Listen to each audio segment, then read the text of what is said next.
என்னை விட எத்தனை பேர் தகுதியாக இருந்தும் என்ன மட்டும் கிருபை என்று உயர்த்தி வைத்ததே.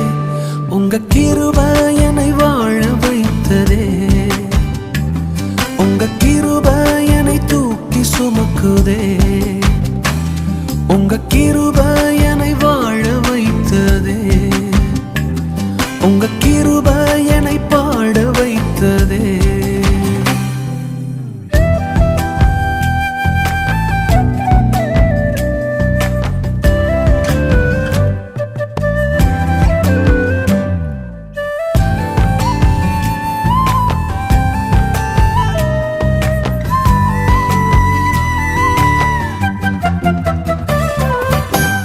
பயனற்ற நிலத்தை போல மறக்கப்பட்டவன் நான், அறுவடை காணாமல் தனிந்து போன